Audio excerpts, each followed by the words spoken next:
বাগানি বন্ধুরা, এখানে লক্ষ্য করে দেখো কতটা পরিমাণে লাউ হারভেস্ট করেছি। এখানে না কোনো যত্ন না কোনো পরিচর্যা নিয়েই এত সুন্দর যদি লাউ পাই, তাহলে তোমরাও কেন মাটিতে গাছ করবে না, তাই সকল বন্ধুকে জানাই মিষ্টি সকালের সুপ্রভাত এবং নববর্ষের শুভেচ্ছা জানিয়ে আজকের ভিডিওটি শুরু করছি। নমস্কার বন্ধুরা, গ্রিন গার্ডেনিং উইথ মল্লিকা। আশা করছি ভালো আছো, সুস্থ আছো এবং সবুজের সঙ্গে আছো। বাগানি বন্ধুরা, আমি আজ থেকে 6 থেকে 7 মাস আগে এই বাগানটি তৈরি করার জন্য একটি প্রস্তুতি নিয়েছিলাম, কিন্তু এখানে জলের ব্যবস্থাপনা ছিল না বলে আমরা আশা ছেড়ে দিয়েছিলাম এবং বেশ কিছু লাউয়ের বীজ, কুমড়োর বীজ, এছাড়াও পুঁই শাক, বেগুন এইগুলো লাগিয়েছিলাম। এখন বর্তমানে বিভিন্ন রকম সবজি বীজ, এছাড়াও বিভিন্ন রকম শাকও লাগিয়েছিলাম। যখন জলের ব্যবস্থা ছিল না, আশা ছেড়ে দিয়েছিলাম। তারপরে দেখছিলাম বীজগুলো থেকে বেশ সুন্দর চারা হয়েছে এবং এমনি থেকেই লাউ গাছ প্রচুর পরিমাণে হয়েছে। যেহেতু লাউয়ের বীজ দিয়েছিলাম, মাঝখানে 1-2বার এসে এই শাক হারভেস্ট করেছিলাম। লাউ হবে এটা আমরা আশাই করিনি, কারণ এখানে জলের ব্যবস্থা নেই, না দিই সার, আর আমাদের বাড়ি থেকে অনেকটাই দূরে। তো বেশ কিছুদিন আগে প্রচুর গুটি পড়েছে, এক একটি ব্রাঞ্চে অন্তত 20, 25, 30টা করে গুটি, মানে অসংখ্য। আমি এরকম গুটি দেখিনি। তো একদিন বিকালবেলা এসে হ্যান্ড পলিউশন করে দিয়েছি। আমার ছাদ বাগানের প্রত্যেকটি গাছে 2বার করে জল দিই, আর এখানে এই মাটির গাছে হবে আমি এটা ভাবতেই পারিনি, তবুও হয়েছে। এবং হ্যান্ড পলিউশন করার পরের রেজাল্ট আমি শেয়ার করছি। দেখো এরকম হারে লাউগুলো গুটি থেকে লাউয়ে পরিণত হয়েছে।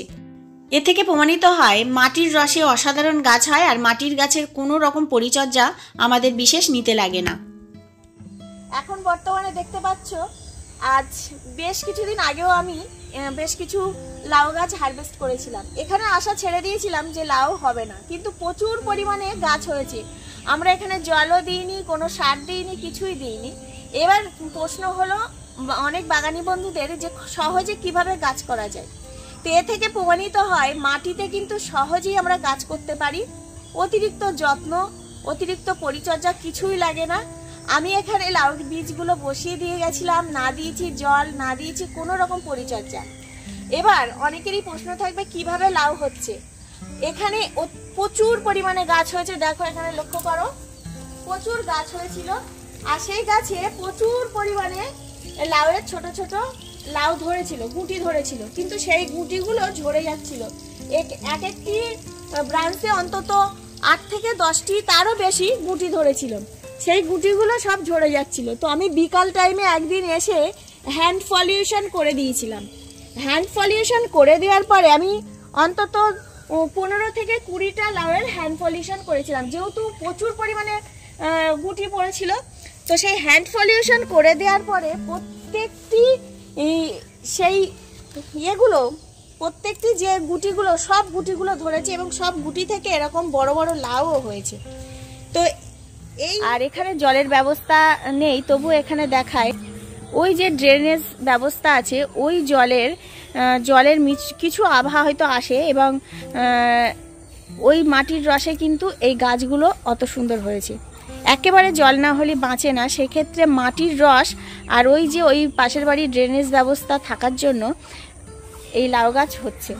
আর নইলে এখানে কোনো জলের ব্যবস্থা নেই, পুরো ধুধু মাঠ দেখতে পাচ্ছ, চতুর্দিকে জঙ্গল। সেক্ষেত্রে মানে গাছ হওয়ার মতো কোনো অবস্থাতেই নেই।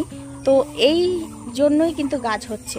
যাদের জায়গা আছে বাড়িতে বা এরকম বাগান আছে, তারা অবশ্যই এরকম বীজ ছড়িয়ে রাখো বা বীজ ফেলে রাখো, সহজেই এরকম গাছ হবে এবং তুমি লাউয়ের পাশাপাশি এরকম সবজিও অনায়াসে খেতে পারবে।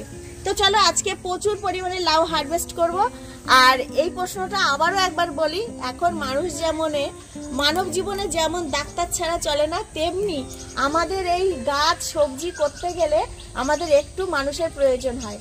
তার জন্য আমাদের এরকম হ্যান্ড পলিউশন করে দিতে হবে, বেশ কিছু টিপস ফলো করতে হবে। আগের দিনে দেখবে নর্মালি মানুষ অসুস্থ হতো না এবং শাক সবজি এমনি সিম্পলভাবেই হয়ে যেত, কিন্তু এখন মানুষের প্রয়োজন। তো কিছু প্রাকৃতিক শক্তিতে হয় না, এখন অপ্রাকৃতিক কিছু অবলম্বন করতে হচ্ছে। তো চলো আজকে বেশ কিছু লাউ হারভেস্ট করে নিই, তারপরে তোমাদের কাছে শেয়ার করব। লাউ হারভেস্ট করার পাশাপাশি আরও কয়েকটি টিপস তোমাদেরকে বলি। অনেকেরই হয়তো প্রশ্ন থাকবে যে আমার এখানে মাটি ভালো না, সেক্ষেত্রে তোমরা কি করবে বলো তো? বড় গর্ত করে তার ভিতরে বাড়ির যেসব সবজির খোসা ফেলে রাখবে বা গোবর সার কিছুটা দিয়ে রাখবে। এবার মাটি দিয়ে সেই জায়গায় বীজ বসাবে, দেখবে সহজেই এরকম গাছ হবে। আমি এখানে কোনো রকম যত্ন পরিচর্যা নিইনি, যেহেতু হয়তো এখানের মাটি খুবই ভালো, তার জন্য হয়তো এরকম দ্বিগুণ ফলন ফলেছে। এছাড়াও এখনও প্রচুর পরিমাণে গুটি আছে, এরকম হ্যান্ড ফলিউশন করে দিলে আশা করছি এখনও পর্যন্ত লাউ পাবো। আর দেখতে পাচ্ছ গাছ এখনও পর্যন্ত সুন্দর আছে। যারা এরকম মাটিতে গাছ করতে চাইছো তারা যদি পারো সরিষার খোলের লিকুইডও দিতে পারো মাসে একবার করে, এছাড়াও কিচেন ওয়েস্ট কম্পোস্টও দিতে পারো, ভালো রেজাল্ট পাবে। বাগানি বন্ধুরা, এখানে লক্ষ্য করে দেখো কতটা পরিমাণে লাউ হারভেস্ট করেছি। এখানে না কোনো যত্ন না কোনো পরিচর্যা নিয়েই এত সুন্দর যদি লাউ পাই, তাহলে তোমরাও কেন মাটিতে গাছ করবে না, তাই নয় কি? খুব সহজে করা যাচ্ছে। আর আমি এখানে জল, কোনো সার, মাটি কিছুই দিইনি, বলতে পারো পুরো একদম জৈব উপায়ে অনাদরেই হয়েছে এই লাউগুলো। আর গাছের চেহারা দেখতে পাচ্ছ, পুরো ভরপুর, বাগান ভরে গেছে এমনি থেকেই। যে সকল বাগানি বন্ধুরা চাইছো খুব সহজে লাউ চাষ করতে, তাহলে অবশ্যই করতে পারো। একদম সিম্পলভাবে মাটিতে করো, অসাধারণ রেজাল্ট পাবে। আর টবের গাছের জন্য তো আমি আছি, ভিন্ন ভিন্ন পদ্ধতিতে কিভাবে টবে গাছ করবে সেসব ভিডিও আমার চ্যানেলে ফলো করলে তোমরা অবশ্যই পেয়ে যাবে। ব্যাগ ভরে বাজার করার মতো লাউ নিয়ে যাচ্ছি বাড়িতে, কি অসাধারণ লাগে। যেসব বাগানি বন্ধুরা ভাবছো লাউ চাষ করবো, সহজেই করতে পারো। বন্ধুরা, আজকে প্রায় 8 থেকে 10টি লাউ হারভেস্ট করেছি। আশা করছি তোমরাও এরকম মাটিতে গাছ করো, কম যত্নে কম পরিচর্যায় এরকম লাউ, কুমড়া সহজেই পাবে। ভিডিওটি ভালো লাগলে সাপোর্ট করো, পাশে থেকো, পাশে থাকা বেল বাটনটা অবশ্যই বাজিয়ে দিও। এরকম ধরনের ভিডিও নিয়ে প্রতিনিয়ত আমি আসতে থাকবো। টাটা।